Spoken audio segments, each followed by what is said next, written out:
The Dime is sponsored by Eighth Revolution. The cannabis industry has unique challenges, which means you need a multifaceted partner to help you navigate the landscape. Eighth Revolution has a team of experienced science and business experts to provide a unique analytical approach, providing services from capital to cannabinoid and everything in between. This is The Dime. Dive into the cannabis and hemp industry through trends, insights, predictions, and tangents. What's up, guys? Welcome back to another episode of The Dime. I'm your host, Brian Fields, and with me, as always, is my right-hand man, Kellen Finney.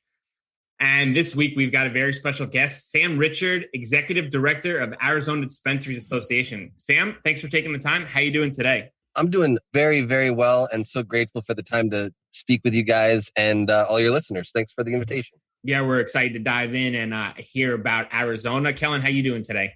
I'm doing well. I'm super excited to chat about Arizona, where my alma mater, NAU, is. And I just want to do a quick shout out to NAU taking down U of A's football team a couple weeks ago, first time in almost 100 years. So let's go Jacks.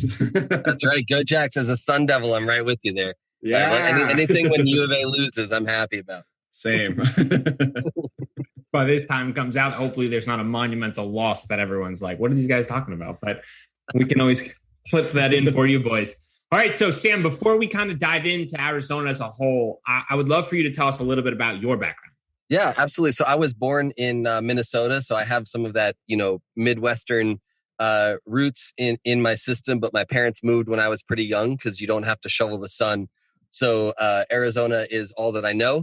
And I get cold when it's 50 degrees outside now. So that's the background. But my route to cannabis was through legislative action and policy. So I'm a former contract lobbyist and did quite a bit of work in state level politics and policy here in Arizona.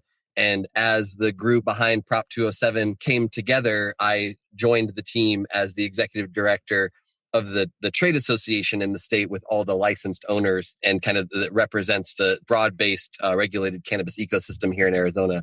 And have been a part of that ride for about 2 years now, and absolutely love every minute of it. For those of you who work in the cannabis industry, that there are as many downs as there are up, but Arizona is just a really great place to be in the cannabis industry. And I'm grateful for the opportunity to work with this board of directors, with the association, and our fantastic group of members. Yeah, and I'm excited to kind of learn more about those areas. So let's take us back to the beginning. Before you got into cannabis, was there a single moment when you were in your day-to-day life where you realized, I want to dive headfirst into the cannabis industry? Yeah, so some of the work that I did previously was around social policy on left of center issues. So a lot around environmental justice, criminal justice reform, immigration justice, which is a huge issue here in Arizona. And through that, I think I was really introduced to the intersectionality of cannabis policy.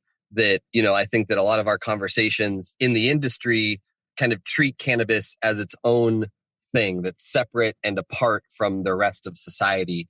And I think that one thing that will help the long-term success of the regulated cannabis in America is an understanding that cannabis has been inextricably linked to society for tens of thousands of years.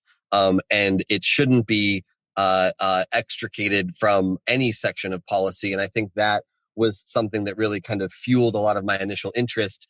A big part of our legalization initiative was focused on restorative justice issues. 20% of our existing market was the number that we used to include in social equity licenses. There's a large swaths of money that will continue to go to try and chip away at the incredible harm done by the decades-long failed drug war that was really, felt with some incredible pain here in Arizona with the likes of people like former Maricopa County Sheriff Joe Arpaio and former Maricopa County Attorney Bill Montgomery that really just kind of had a laser focus on going after cannabis consumption.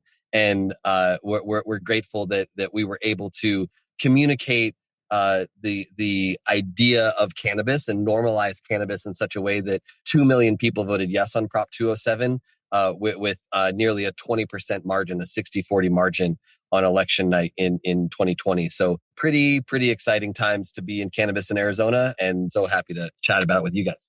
So let's kind of take a step farther down there. Arizona Dispensaries Association, can you kind of share a little bit how it works? Yeah, absolutely. So we are a fairly typical trade association that you might find in any other industry, where we gather around, the proverbial table, sometimes Zoom, just because of pandemic, and we're a statewide association. But we come together a couple of times a month to talk about legislative issues, compliance and regulatory issues, as well as make important business connections and kind of network amongst peers. So there are quite a few different associations along the spectrum in the cannabis community. Our focus is on the ownership of the licenses and the independently operating sub-licensees. And we can talk kind of more about the machinations of our market, but we are vertically licensed, but not necessarily vertically integrated like a market like Florida. So we actually have the ability to have a very robust wholesale market, while at the same time having vertical ownership of that license and all of the expressions of that license underneath. So we are kind of the gathering place for the owners and operators of the dispensaries, the cultivations, the processors and manufacturers across the state. So to take it one step further on that, is it like an expo kind of event where it's just Arizona focused, where people come to network, or is it more discussion based? Can you kind of take us behind the curtains on how it works? Got it. Yeah. Sorry, I now understand better what you're trying to get at. So we are an extremely boring association for people who are generally interested in the cannabis community. Our focus is on making the business climate as operable as possible from the perspective of current owners. So as new testing regulations come out, we are in a position to offer feedback and suggestions to the regulator as what would work for industry.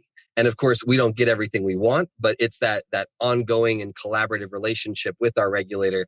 So a really good example, just a small little vignette in some of the work that we do. We are regulated, just as every other market across the country, by the Division of Weights and Measures. Packaging is an incredibly important part in the cannabis world.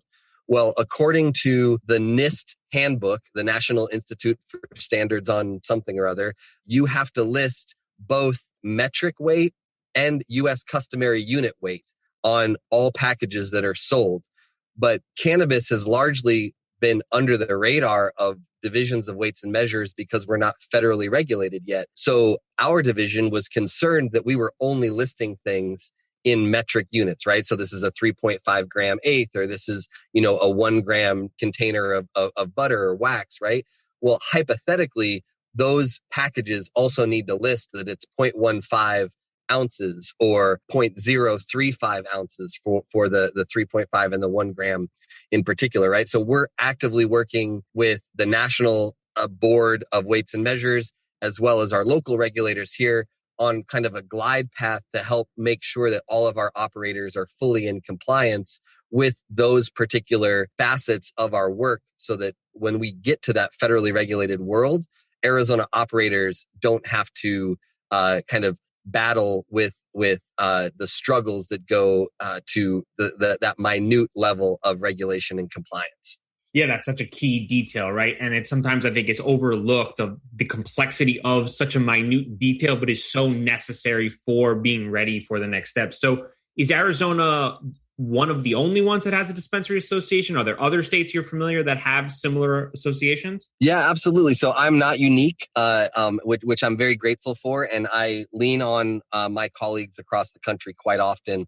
So one of the facets of my work is with a group called ATTACH, which is the American Trade Association for Cannabis and Hemp.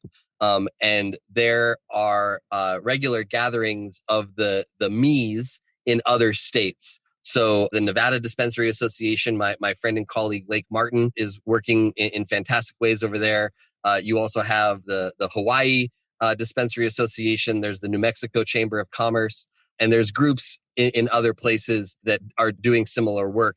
I obviously listed kind of my regional partners, but this is something that, happens in Massachusetts and Maryland and pretty much any market where there is cannabis, there will be an association.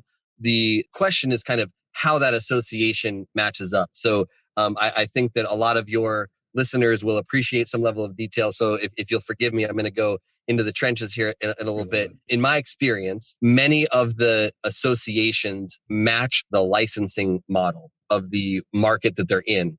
So in Ohio, as an example, there are 3 different associations because there are 3 different licenses. You need a different license for retail, different license for cultivation, a different license for processing. In Arizona, because of our vertical licensure, we really only need 1 association, because if you're in the market, this is how that happens. So that's really kind of how that works. So if you're in a place like Nevada, there are a couple of different options to go to, but the retail license holders work with Lake and her team at the Nevada Dispensary Association.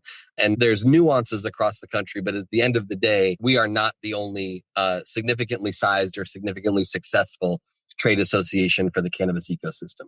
I appreciate you breaking that down. And it seems like you provide such an important value for the operators in Arizona. And as you kind of were sharing those details, I mean, it just kind of takes me back on how challenging cannabis is from a state to state standpoint, and all these different variables that others have, especially for these large scale MSOs that are operating in multiple states, how complex understanding the balances of all these associations and the challenges is. So to continue on, what percentage of the operators in Arizona are involved in the ADA? So there are 125 licenses that are currently open as a part of the market, and we represent 105 of those licensed owners. In addition to that, there are a variety of groups that have made the decision to join and contribute meaningfully to the association that aren't licensed owners. So an example, and actually I'm wearing their shirt today. Wana, a great California brand and regional brand and all of that, is in the Arizona market. They are a member of the association, even though they do not own a license to operate in Arizona. They lease that ability to be here. So even though Nancy and her team, aren't on the ground day to day, they absolutely care about the market. And we see that in many regional companies coming in, right? So Connected and Alien Labs is now operating in Arizona. You have groups like Stizzy that have kind of put their toe in the water here in Arizona, and a variety of other options that we can go down that path. But our primary role is to protect and advance the regulated cannabis ecosystem from the perspective of those license owners. I'm going to take it one step down that path. So when you're having those conversations in a large group setting, do these conversations sometimes get heated? Because obviously what's going on there are pretty intense from an understanding of the complexity of what needs to occur, but also the importance of ensuring that the decisions that are made are valuable for the collective. So how does that kind of work when you're all kind of discussing that? Is it an open forum? Can you kind of shed some more light on that? Yeah, I'd be happy to. And before we went live on the recording, we were talking a little bit about football. And I often think through metaphor because it really helps me kind of encapsulate things. So I really feel like when we get together as an association, it is like a meeting of the NFL, right? We are there to make the league better. We are there to make the game of football better. But as soon as that meeting's over, and we see each other on the field, it's back to being competitors, right? And, I forget right now if the Cardinals see the Jets this season, but, I'm sorry if that has to happen this year. But the reality is that I think both the Jets and the Cardinals care about maintaining the integrity of the game of football and moving that game forward. And I think when we have those conversations, as difficult as they may be, they always come from a place of a singular vision and shared values to maintain the integrity of the regulated cannabis ecosystem. Because here in Arizona, it remains the case, as in almost every other market where there is regulated cannabis, that we have a shared competitor in the illicit market. And when we're sitting around that table as an association, what we want to do is we want to continue to take back our market share from the illicit market and other regulated markets where our residents feel they have to travel to get regulated cannabis. So that's really and I guess maybe in a subtle way, I'm calling myself Roger Goodell in that, but maybe if I get a shot at running the NFL, maybe I'd do a better job than him. Who knows? Well played to integrate the shot taking in there. I'm just going to lightly skip over that, or I'll just edit it out if I don't feel like it. But well played, Sam. Well played, Sam. All right, so I'll say, and I'm sorry, I just want to mention this. I actually am a fan of the Jets because Todd Bowles, was former defensive guy here with the Cardinals. So big shared love. I appreciate the sympathy, compassion, but it's just not necessary over here. We'll figure it out by the time this thing airs, hopefully. All right, so kind of continuing down the route. Take us like on the politics side. I think so many times we as people who operate in the space or interested parties in the space sometimes don't understand the complexity of what goes on with passing some of these politics through. Can you kind of take us behind the curtain a little bit about, Prop 207 and kind of what influenced the speed which allowed Arizona to pass it so fast? Yes. Yeah. So, and I think by passing, you mean kind of getting up to speed or opening the market. So I just want to make sure, is that what you're looking Correct. at? So we passed. Okay, great. So, I think in general, one of the guiding kind of maxims in politics and policy for me has been that well-worn quote that politics is the art of the possible. And to go all the way back in history, Arizona actually had a medical marijuana citizens initiative on the ballot in 1996, the same year that California did. What we also shared with California is that voters of Arizona approved that measure in 1996. What was different in Arizona than in California is that our legislature invalidated that citizens initiative with their first act in the following legislative session. So Arizona could have had just as mature of a market as California, but our legislature at the time was not in full approval of the idea. So we have had this long battle around cannabis policy in Arizona that stretches 25 years. And through that, we have learned what Arizona voters and the general public in the 48th state kind of has an appetite for in terms of the cannabis community. So we are what some investors and some observers of the market might call a limited license state. But one thing that I like to remind people is that we actually heard loud and clear from voters, both in 2010, when our medical cannabis initiative was passed, and in 2020, when our adult use initiative passed, that our voters did not want us to become Oklahoma when there is literally a cannabis retail shop on every corner. So our voters wanted a limited license state, and we responded to that in kind. At the same time, there needed to be a direct and focused effort to restore the harms of the drug war. So that was why our initiative in 2020 was so balanced between industry and restorative justice. And I think you saw that in the overwhelming response at the ballot box in terms of kind of what you may think is kind of a general partisan split. We completely blew any of those assumptions out of water. Kellen, jump in there. Did you know that? Know what? Know what Sam just said about it being on the ballot back then, and then how close things really came to moving forward? I did not know that it was on the ballot in 1996, but going to school in Arizona, it was pretty obvious that the significant portion of anyone I met from Arizona that attended college, at least with me, was pro-cannabis, from our generation at least, which I think is probably the case in most college campuses across the country, would be an assumption, I think. But I also wasn't aware that Arizona did not want to be an unlimited licensed state.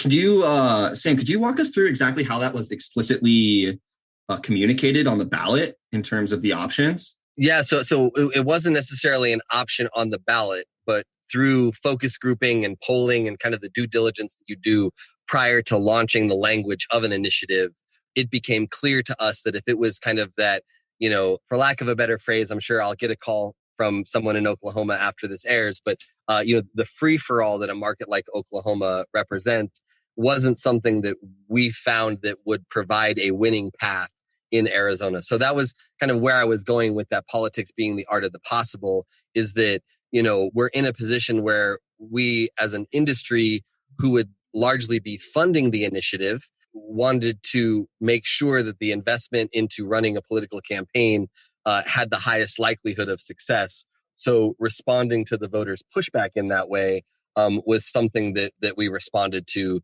in kind and made sure that there was going to be a cap. So the actual policy hook is that in Arizona, for every 10 licensed medical pharmacies, we are allowed one medical marijuana license that is now a dual license in an adult use marketplace as well. So we will never eclipse a 10-to-1 ratio of the number of pharmacies in the state. And that was something that the voters responded well to, and obviously continued to respond well to in 2020. And the thing that I would say, and I'm sorry to continue rambling here, but Brian asked a question kind of how it happened so fast.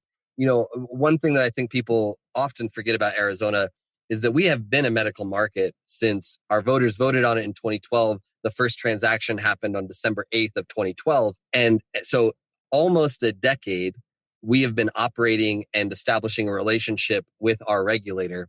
And the initial awardees for the adult use marketplace were those same operators that have been operating as a medical market.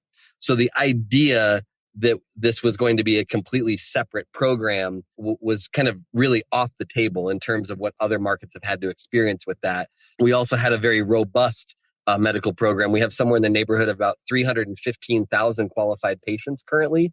And we have just around 7 million people that are residents of Arizona. So in terms of a per capita basis, we're actually a stronger market than a state like Pennsylvania, and essentially neck and neck with a state like Florida in terms of that medical market. So we had an incredible level of market maturity from a medical standpoint going into that adult use standpoint. We also, I'm very proud to say, because of the work of the association, have a very strong and collaborative working relationship with our regulator.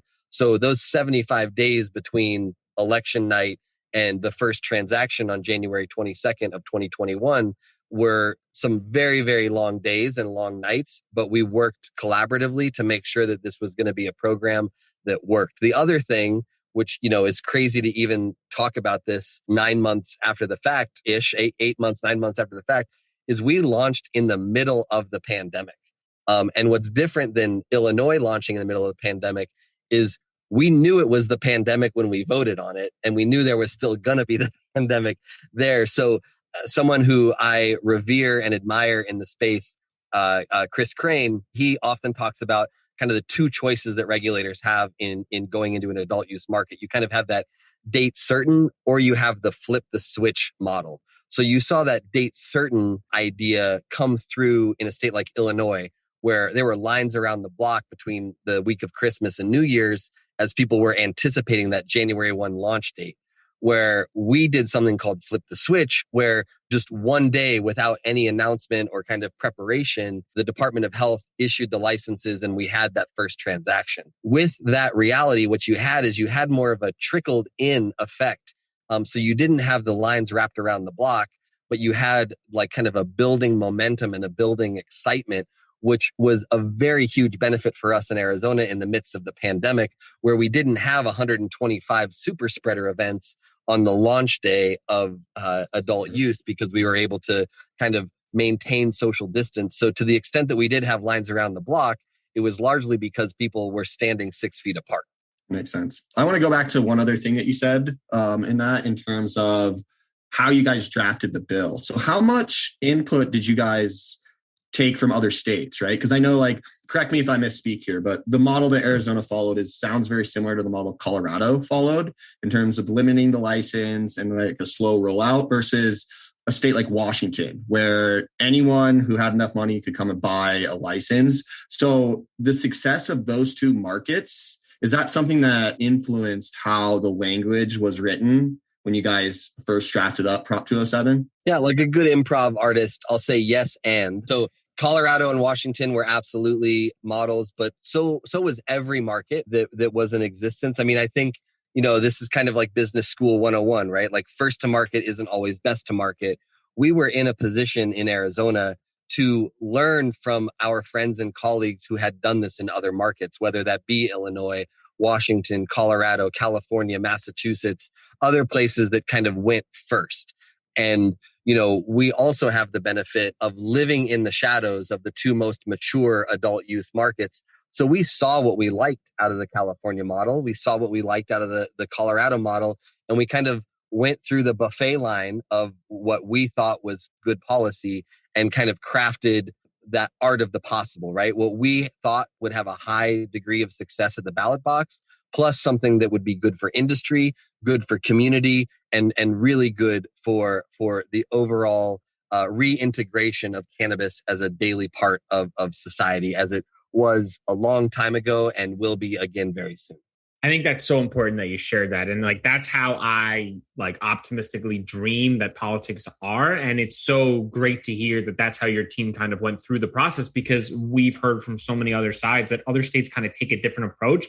And it seems like they take a longer route intentionally for negotiations or politics, whatever it is. And it seems like your team had a really strong understanding of exactly where it needed to go and was willing to kind of be fair to meet in the middle ground because you wanted to get it done. And I think that's really commendable. And I definitely tip my hat to that. So let's go back to that story you shared about having that January date for the flip the switch. Was that the original target date when you sat down with all the parties to try to work through all the issues? Was that the original target date, or did you have a different one in mind and it was more of a moving range?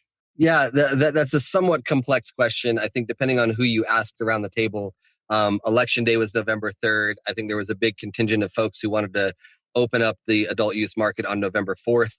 But I think that there was also some folks who understood that there was, some kind of a level of preparation that was necessary, right? I think that we're seeing that with the COAO bill that's happening right now. I think that there are conversations that people are having that we've never had before. And not just in terms of like, we are actually a topic of conversation in Washington, more so people like are realizing that full legalization, full integration into kind of how American capitalism and American business works is going to be extremely difficult because all sorts of different federal agencies are going to want a piece of our pie, whether that's the FDA, the Small Business Administration, the Division of Weights and Measures that we talked about, right? But, any cultivator that grows under glass or under tent or anything like that is going to get a visit from the EPA on the appropriate handling and disposal of pesticides. And like, that's just one small example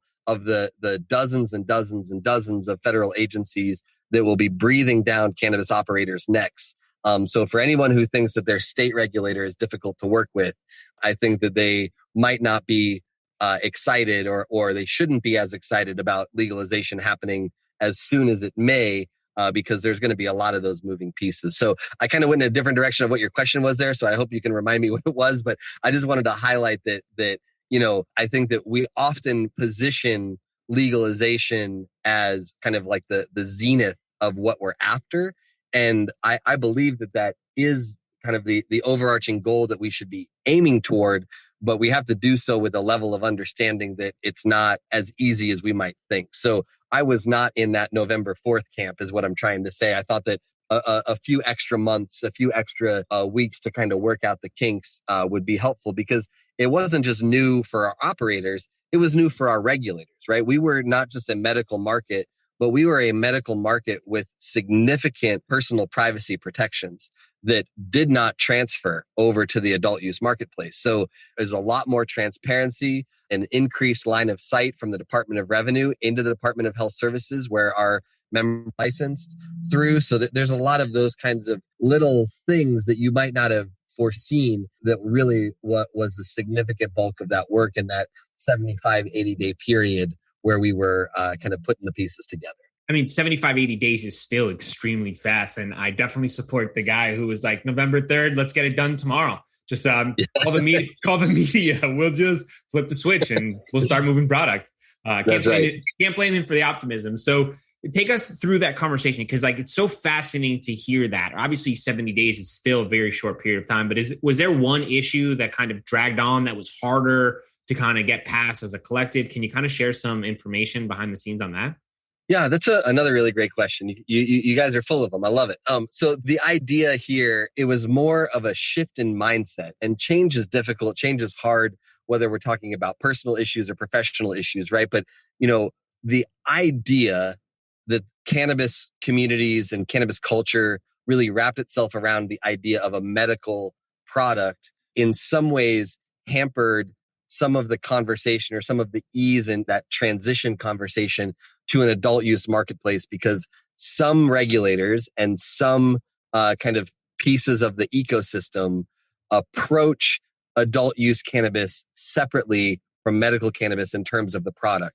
One thing that we benefited from was a shared understanding across all parts of the ecosystem that cannabis has demonstrated therapeutic benefits regardless of a medical or an adult use designation in a very similar way to something like ibuprofen, right? There was a time where if you wanted Advil, you needed a prescription from your medical professional. And now there is a shared understanding in society that we have enough information about the benefits and use of relatively simple pain relief therapy that you can participate in its consumption without the oversight of a medical professional. So helping regulators understand that that's essentially what we are doing here, right? Helped them realize that, there were very few pieces in the supply chain where we needed to segregate product between adult use and medical. And in the Arizona program, there's only one point in the program where that is separated, and for only one type of product, which is something that really, I think, makes the Arizona program unique. So cannabis is cannabis up until transaction. And at transaction, the only thing that is separated is the amount of adult use edibles. So every adult use edible can only have a maximum of 100 milligrams per package and needs to have a suggested dose of 10 milligrams per serving. And that is something that's unique, right? So in a place like Colorado, there are RFID tags that are separate. Even if you have the same, room of Blue Dream, you have to have tags for medical Blue Dream and tags for adult use Blue Dream. In Arizona, that product is not segregated until point of sale. And that shift, I think, is something that really helped streamline the move to a wide open marketplace. That's really smart. The lack of doing that is probably what causes these states on the East Coast, New Jersey, New York, to take so long to come online. Yeah, it was easy, Brian. Come on.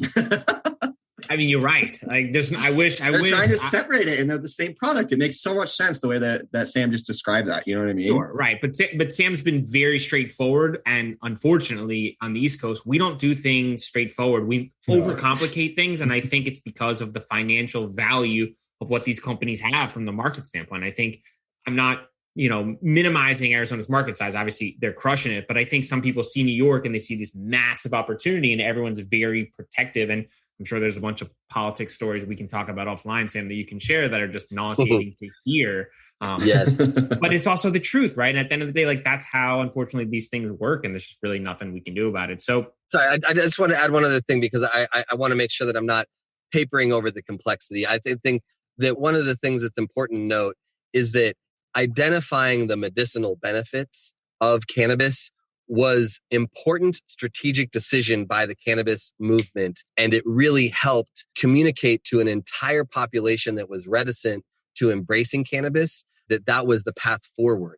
But I think one of the unintended consequences of our kind of laser focus on that medicinal language, calling people patients and calling this medicine and that type of thing, it's actually turned out to be a little bit of a barrier in making the conversations around transitioning to an adult use marketplace, largely because people are stuck in that kind of pharmaceutical or medicinal model. And I think as we work to remind people that cannabis was a normal part of society prior to the 20th century, and reminding them that we can get back there, is a big kind of shift in thinking. Once people see that it can be a normal part of your life, that you can take a heavy CBD tincture in the morning and you can microdose with edibles throughout the day and maybe end your night with a nice bowl or, a dab, and have a highly increased quality of life through that regimen, I think is something that will shift the thinking of the broader society. But that's going to take time. Normalization isn't something that happens overnight. No, change takes time. Perfectly said. And right, like, society's got this stigma for so long, and it's going to take a real long time to kind of remove it and remind people that, like, if you can have an alcoholic beverage at a party and it's completely accepted, like, there's no reason why you can't consume cannabis in the same form or different form and still, enjoy yourself in a normal, accepted, whatever way society deems reasonable in certain regards. So let's kind of switch gears. So what's one area about the Arizona cannabis market that most wouldn't know? That's a great question. Oh man, because there's so many, and some of it is this kind of belief that it runs through at like Arizona, just like the mindset. I mean, like we had somewhere in the neighborhood of 115 days over 100 degrees this summer. And when you experience that kind of harsh environment of the desert, you kind of develop this, thick outer layer skin, right? I mean, we were joking about football earlier, and I don't want to make it seem like the current reality excuses the pain of our long and storied troubled history as a franchise, because Santonio Holmes was out of bounds and we should have won that Super Bowl, but that's neither here nor there. The reality is that we have this redheaded stepchild mentality that we always are in a position where we're proving ourselves.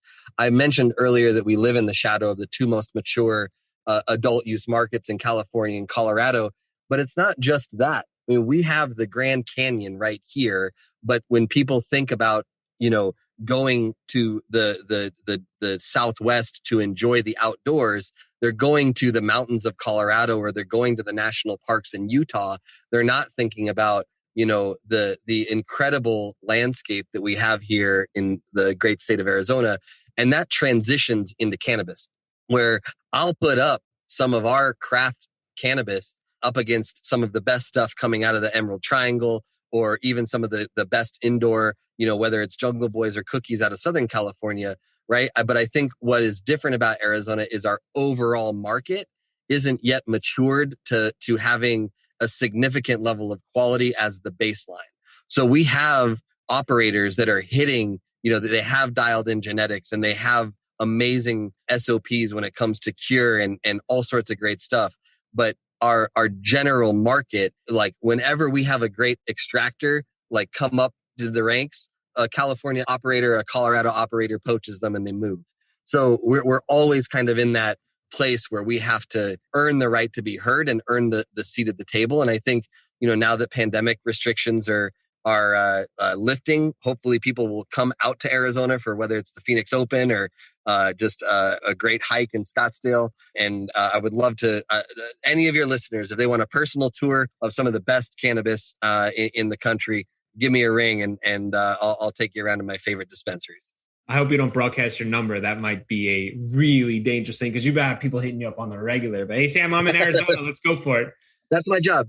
I'll have one other thing I want to throw in there to a little support to Arizona is every high-end skilled grower that I've ever come across. And when we talk about the best environment to cultivate cannabis, whether that's indoors, outdoors, every single one of them has always deferred to the best place, if I could pick anywhere in the world, would be out in the desert with enough water, because you're not going to deal with pests. The plants thrive in that kind of high heat environment as long as you have enough water for them. And so I think that as the pandemic lifts, you're going to see more high-end outdoor growers look to states like Arizona, just because of the environment is also not conducive to pests. So It decreases your costs from pesticides and pest mitigation programs. And the plant does love to grow in high heat, right? And so as long as you have enough water, the plant's going to crush it in those kind of environments. So I just want to throw that caveat out as a little love to Arizona. I love that. Thank you. And, where you went to school is a great area to do some of that outdoor cultivation. I mean, Some of the best living soil cannabis in Arizona comes from Flagstaff. And the surrounding area. So, because of the climate in kind of central and southern Arizona, quite a bit is either grown under tent or grown under glass or grown fully indoor. But we absolutely have climates within the state where some great full sun living soil cannabis can be grown. And I know you cautioned me against it. I won't give out my cell phone number, but if you can find me, I would be happy to share any cannabis with any of your listeners that come through Arizona. That's awesome. Also, Flagstaff has mountains too. People never remember that Arizona is pretty diverse. It's got mountains and there's a ski area there. So, yeah. So Sam, touch on some of your continuing education in the cannabis space. I think on another podcast that I listened to in the space from Chris Walsh and the team over at MJ Biz Daily, that he mentioned recently that every 6 months in cannabis is like 2 years of experience in any other industry. And I think that people have different versions of that, calculation. I've heard somebody equate it to time in Vegas, where every day is like a month. You know? Amen. But yeah, but the idea here is that, I mean, just even a couple of months in the space is professional development enough. But I'm really proud and really honored to be a part of the inaugural class of a certification called Gangier. And it's a great group of people that were brought around a table to be the instructors of that. So Colorado's own Nick Tannum, Nick T is one of the instructors there. Recently passed luminary in the hash space, Frenchy Cannoli, is one of the instructors. A guy named Patrick King, who goes by the Soil King, one of the leading voices in natural and regenerative farming, is part of that. And it's really just an idea to elevate premium cannabis and create kind of a singular system of talking about quality. So it's modeled after the sommelier program for wine. And, you know, every time I roll a J at this point, you know, I'm doing, you know, like 20 different questions around the assessment of aroma and flavor and appearance and effect, and creating a library of that. And I think that's something, you know, that you see in chocolate, you see that in coffee, you obviously see that in wine and other spirits. So I think that cannabis is one of those kind of consumables that hasn't yet had that shared system of assessing it, other than, oh man, this is fire. Oh, that's straight gas, right? I think, you know, kind of improving our lexicon and improving our understanding of how to describe cannabis is something that I'm really excited to be a part of. So I'm not yet fully certified. I'm actually going back up to Humboldt County next month to finalize my certification, I hope. But it's something that I would encourage those of you who are connoisseurs and otherwise kind of care about that elevated quality of cannabis to take a look into. Gangier, just great program. That sounds awesome. And I think that's like when people come to us and they say, hey guys, I want to be in cannabis, but like, I don't have enough money for a dispensary. What do I do? I think these concepts that you're bringing to the table are such needed in an industry that needs advancements on so many levels. And, you know, it takes creative thinkers like yourself who understand the importance of kind of positioning cannabis differently than it's currently being discussed. And that involves kind of furthering education. And I'm excited to kind of hear how it goes. And I'm excited to kind of have you teach us a little bit more about that. So we'll have to have you back on and kind of take us through the process. And maybe we do that one on video. Yeah, absolutely. And the other thing that I would say too is any of those folks, I'm sure, would be more than happy to talk to you about the program. I'm just a participant, but you have guys like Kevin Jodrey, who is just an incredible leading voice in building a genetics library. And he is just like, if I could just listen to him 24 hours a day, I would be okay with it. He's an amazing luminary in the space. And that's the other, you know, piece of just in general is kind of observing and appreciating and celebrating cannabis at every point in the supply chain, from seed to experience. You know, I think we often talk about from seed to sale, right? But the sale is just the start of the experience when somebody brings that home. So it's a really exciting time to be in cannabis, and I'm just count myself lucky to be a part of that program. So since you've been in the cannabis industry, what has been the biggest misconception? That cannabis is different. I think that's a theme in my work with the association, and something that I'm eager to invite people to consider. Obviously, things that make cannabis different and make cannabis unique. But in terms of industry, in terms of kind of how we operate as business entities, frankly, the only thing that separates us is the kind of gray space that we live in, that federal illegality at the current moment.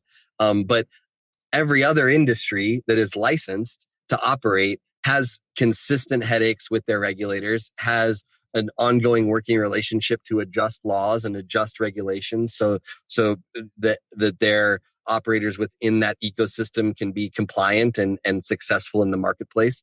Every other industry deals with employee issues, disgruntled or happy or et cetera, et cetera. I think what the overarching thing that is different about cannabis is that everything is harder because of the place that we live in federal regulation. But once we approach the kind of second stage of cannabis adoption in the regulatory ecosystem, I think that folks will see that, you know, cannabis business can be just as boring working in finance or working in, you know, the hospitality industry or or, being a classroom teacher. And in a weird kind of, counterintuitive way, that's a goal of mine, is to work to make working in the cannabis industry boring. It shouldn't be exciting to find health insurance either for yourself or for your employees.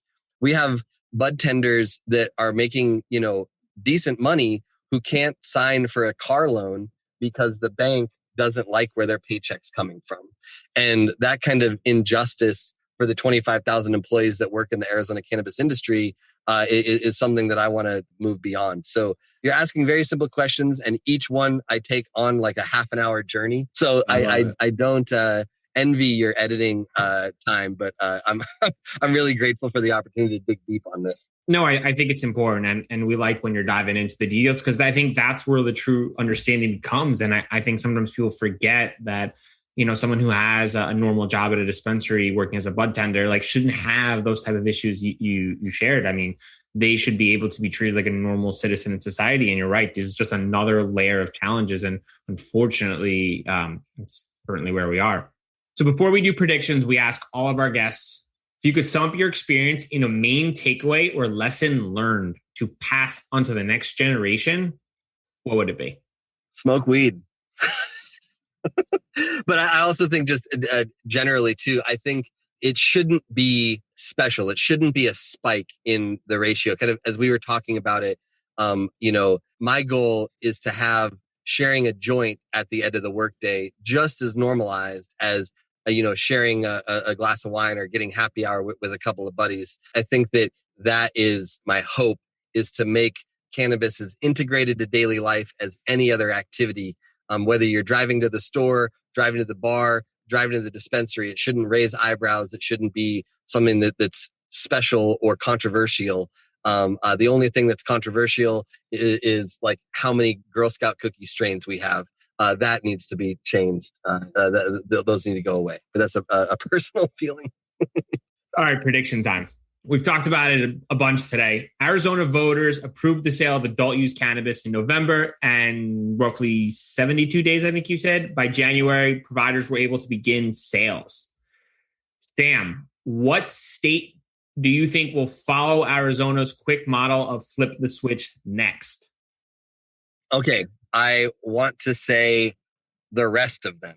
That's my answer. And the reason why I say that is I think that as regulators in the kind of the dark caves of federal government see what happened in Arizona, they are seeing what is happening in the Northeast. I think that they've made a choice that Arizona is the model for the country. So I think that the next state that will be open to all regulated cannabis will be the balance of states that do not yet currently have a program. Those states will flip the switch because they're going to skip the line of that medical market and just go straight to an adult use marketplace. So whether that's a state like Texas or, another big kind of central state that has yet to kind of enter into any regulated cannabis system, that's my prediction. So let's see that come to fruition in the next 12 months. I'll have me back and we'll see how wrong I was. Texas is a good guess. Texas off the board. Kellen.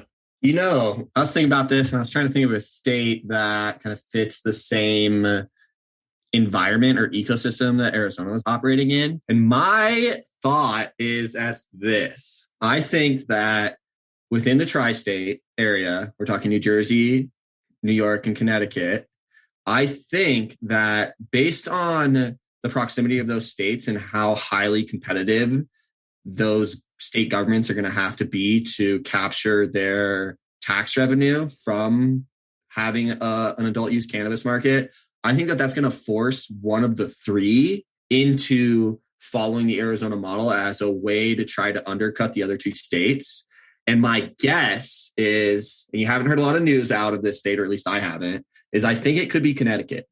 And I think that New Jersey and New York have this ego thing going on where they think they're better than the other one and they're going to try to turn it on before and steal some money. And it's all about like, well, you can just cross the bridge and do this. But I think like quietly over there, Connecticut's like taking notes.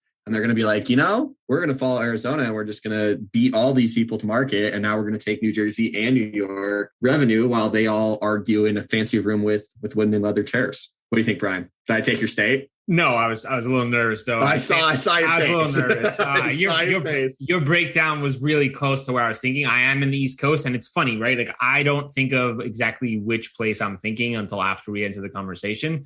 And my first thought was Texas, and then I was shocked that went off the board first. My second one is Pennsylvania. I think everyone is flooding into that state, and we see all the biggest operators are there. And I think, money moves politics. And I think when they see the same thought process, New York, New Jersey, Connecticut, Rhode Island, they've all legalized that. I think Pennsylvania goes fast. And I think they end up being the next flip the switch because the governor, and I'm going to butcher his name, John with the beard, Fenty, man, something that I won't be able to pronounce correctly. He's a big proponent of legal cannabis. And I think he'll communicate what's going on. He'll get the support based on the backings of the lobbyists. And I think they'll be the next to flip the switch.